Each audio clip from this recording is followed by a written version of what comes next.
Perkenalkan, namaku Eri, aku berumur 27 tahun, aku seorang pegawai swasta dan belum menikah alias single. Saya mau sedikit bercerita tentang pengalaman yang terjadi padaku 2 tahun yang lalu.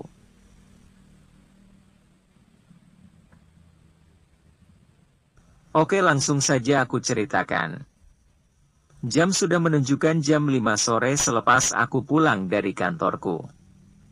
Aku bergegas menuju ke parkiran kantorku untuk mengambil motor tuaku. Ketika itu aku sudah mempunyai janji untuk bertemu dengan Rian, teman kuliahku dulu.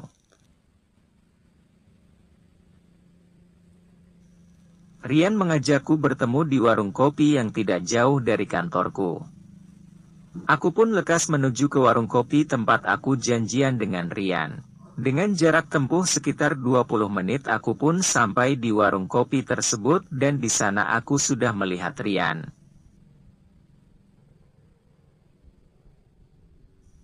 Aku pun ngobrol-ngobrol, makan, dengannya, dan setelah basa-basi Rian memberikanku sebuah undangan, dan aku lihat Rian memberiku undangan pernikahannya.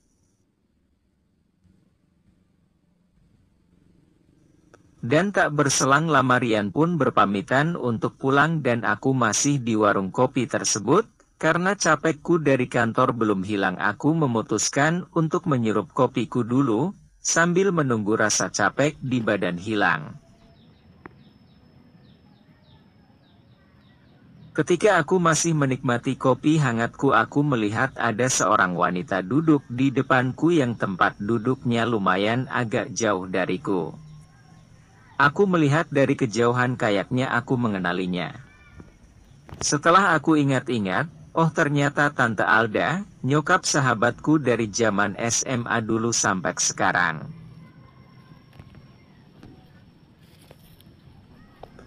Beliau berumur sekitar 47 tahun dan menjanda 3 tahun karena suaminya meninggal dunia dikarenakan sakit jantung. Dan beliau mempunyai 3 orang anak dan salah satunya sahabatku. Tinggi Tante Alda 155 hingga 158 cm, dan badannya berisi seperti ibu-ibu seumurannya. Tante Alda berpawakan agak gemuk, dan memakai kerudung, apabila di rumah beliau selalu memakai dasternya.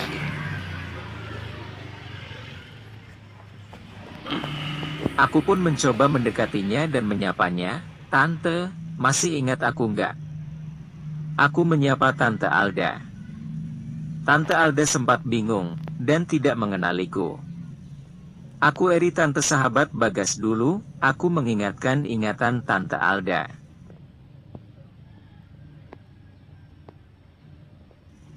"Oh kamu Eri, wah kamu sudah lama sekali gak ke rumah tante. Sampai lupa tante," jawaban Tante Alda kepadaku. Aku pun dan Tante Alda ngobrol-ngobrol dan ia banyak cerita denganku, dan Bagas sahabatku sudah menikah dengan orang di luar kotaku, paling Bagas pulang 1 tahun sekali dan 2 orang anak Tante Alda sedang kuliah dan ngekos di kota lain sehingga Tante Alda tinggal sendirian di rumahnya.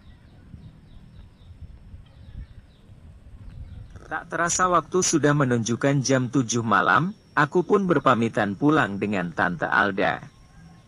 Dan pada saat itu Tante Alda meminta nomor HP-ku, dan aku memberikannya untuk berkomunikasi agar tali silaturahmi kami tetap terjaga.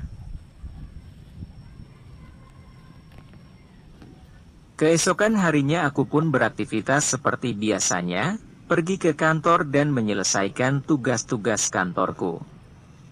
Sekitar jam 10 pagi HP-ku berbunyi telepon masuk, dan aku lihat Tante Alda menelponku. Aku kaget, ada apa Tante Alda menelponku?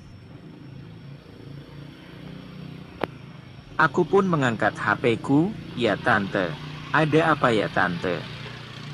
Tanyaku. "Eri, nanti siang, makan siang bareng Tante ya di resto dekat mall kantorku," ajakan Tante Alda kepadaku. Aku sempat bingung ada apa Tante Alda mengajakku makan, jujur aku takut sebenarnya, Tetapi aku masih berpikir positif. Aku berpikir mungkin anak-anak Tante Alda di luar kota semua, jelas ia menganggap aku sebagai anaknya, dan aku mengiyakan ajakan Tante Alda. Iya Tante, nanti jam istirahat ya Tante, jawabku kepada Tante Alda. Setelah jam 1 siang aku bergegas menuju resto tempat Tante Alda mengajakku. Sesampainya di sana aku bertemu Tante Alda dan ia mengajakku makan siang bersama, makanan yang sudah Tante Alda pesan. Sambil menikmati makanan resto, Tante Alda berbicara kepadaku, "Eri, kamu kenal gak sama tukang pijat? Tante mau pijat tapi gak tahu mau sama siapa. Kamu bisa tolongin Tante gak cariin tukang pijatnya?" Tanya Tante Alda padaku.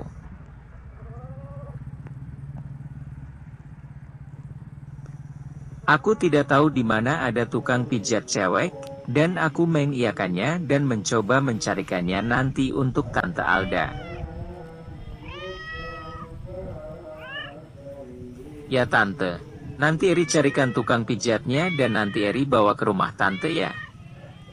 Jawabku, "Terima kasih ya Eri, nanti Tante tunggu di rumah ya," jawab Tante Alda. Selepas aku makan siang dengan Tante Alda, aku menuju kantorku dan bertanya dengan teman-teman kantorku, "Di mana ada tukang pijat wanita?" Teman kantorku tidak ada yang tahu, karena letak kantorku di kota. Kalau mau mencari tukang pijat seperti itu biasanya di perdesaan. Sekitar jam 5 sore aku bergegas mengambil motorku dan mencari tukang pijat untuk Tante Alda. Setelah 1 jam dan aku lihat jam sudah menunjukkan jam 6 sore, aku mencoba menghubungi Tante Alda ingin memberitahukannya bahwa aku tidak mendapatkan tukang pijatnya, namun HP Tante Alda tidak aktif kala itu.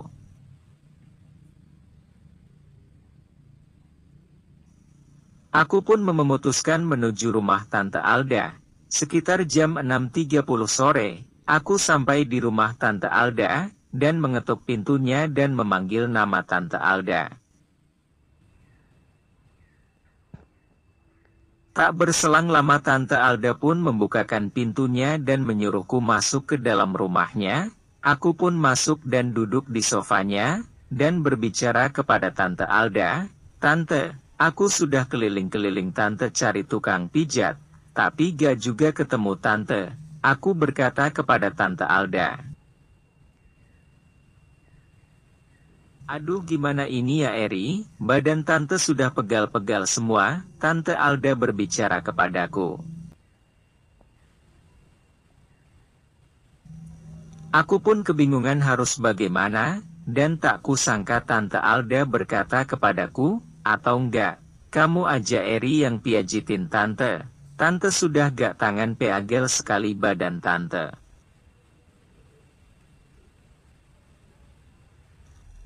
Aku bingung mau jawab apa. Jujur aku tidak bisa memijat. Tetapi jujur aku juga mau sebenarnya. Dengan malu-malu aku pun mengiyakan perintah Tante Alda. "Iya Tante, siap-siap dulu ya nanti Tante panggil kalau sudah siap," jawaban Tante Alda. Tante Alda menuju ke kamarnya dan aku masih menunggu di sofa. Jujur aku sudah membayangkan hal aneh pada saat itu. Dengan kondisi hujan lebat, dan kondisi rumah Tante Alda tidak ada orang sama sekali. Eri, kamari dihamar saja," panggilan Tante Alda. Aku pun menuju ke dalam hamarnya, dan aku lihat Tante Alda hanya memakai sarung, dan sudah menyiapkan minyak di sebelahnya. Jantungku serasa mau copot melihat pemandangan seperti itu, tetapi aku masih seperti biasanya. "Maaf ya Tante, aku coba urut bannya," aku berkata kepada Tante Alda. Sekitar 5 menit aku menjit ban Tante Alda. kami pun sambil ngobrol-ngobrol. Enak juga ya pajitan kamu Eri, Tante Alda berkata kepadaku. Hehehe, biasa saja Tante, jawabanku dengan malu-malu. Kala itu aku melihat badan Tante Alda yang putih dan bersih, punggungnya, kakinya, jujur rasa ingin teriak saat itu. Coba yang depan Eri, Tante Alda berkata kepadaku. Aku menjit Tante Alda tak kusangka, kala itu tangan Tante Alda langsung menarikku. Aku sangat kaget kala itu, Tante Alda mentapku dan tajam, aku hanya terdiam. Dan menuruti gerakan tangan Tante Alda kepadaku. Tante, aku berkata kepada Tante Alda. Sudah kamu diam saja, biar Tante yang gerak, jawaban Tante Alda kepadaku. Pada saat itu terjadilah adegan surga dunia aku dan Tante Alda. Aku sangat menikmati adegan yang dilakukan Tante Alda, jujur Tante Alda sangat berpengalaman sekali dengan hal-hal seperti itu. Aku hanya diam dan menikmati suasana pada malam itu. Tak terasa 1 jam berlalu dan aku selesai melakukannya dengan Tante Alda. Aku melihat jam sudah menunjukkan jam 10 malam. Tante aku pamit pulang ya Tante, aku berkata kepada Tante Alda. Ya Eri, terima kasih ya atas bantuan kamu dan Tante jadi gak pegal-pegal lagi. Besok-besok Tante telepon kamu saja ya kalau pegal-pegal lagi, jawaban Tante Alda kepadaku.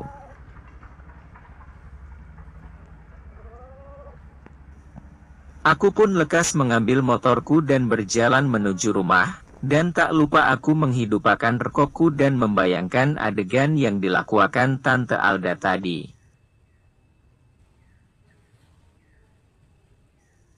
Di sisi lain ketika di perjalanan aku mengingat Bagas sahabatku, jujur aku menyesal melakukan adegan bersama Ibu Bagas. Sesampainya di rumah aku langsung mengambil HP-ku, dan memblokir kontak Tante Alda. Dari situ aku tidak pernah lagi berkomunikasi dengan Tante Alda, dan kejadian yang aku alami dengan Tante Alda tidak akan aku lupakan dalam hidup.